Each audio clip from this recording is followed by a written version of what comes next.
Perkenalkan, nama saya Paskarya Rika, NIM 20104171446. Saya dari kelas A2 semester 4. Di video ini saya akan menjawab soal UTS mata kuliah analisis lingkungan bisnis. Yang soalnya adalah sebuah industri yang di dalam lingkungan non-pasarnya dapat dianalisis sesuai dengan karakteristik 4I.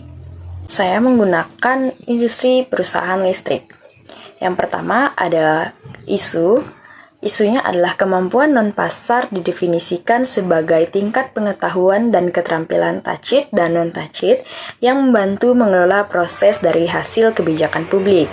Kemampuan non-pasar dapat dikatakan sebagai salah satu isu utama dalam upaya meningkatnya kinerja investasi dalam industri listrik yang diatur.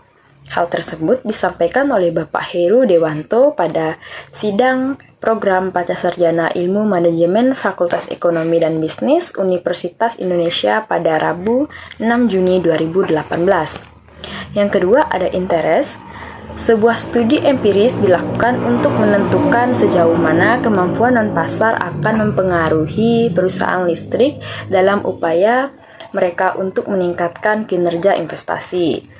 Yang ketiga ada institution. Penelitian ini menggunakan metodologi struktural equation model partual least square atau yang biasa kita singkat dengan SMPLS untuk menganalisis 65 responden dari 53 perusahaan listrik yang mewakili 76% industri listrik Indonesia. Penelitian ini menjelaskan bahwa kemampuan non-pasar merupakan faktor penentu untuk meningkatkan kinerja investasi. Selanjutnya yang keempat ada information.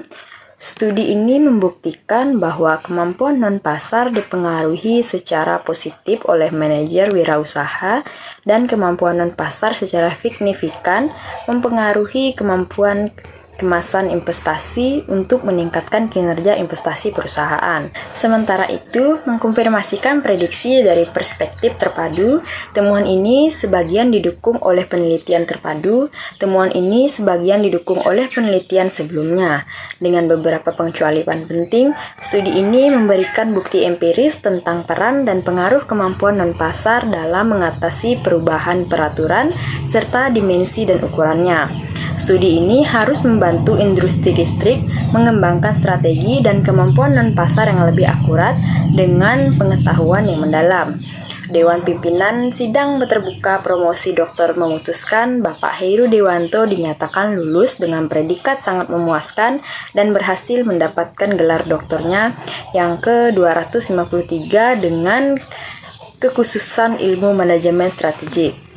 Sekian jawaban UTS dari saya ucapkan terima kasih.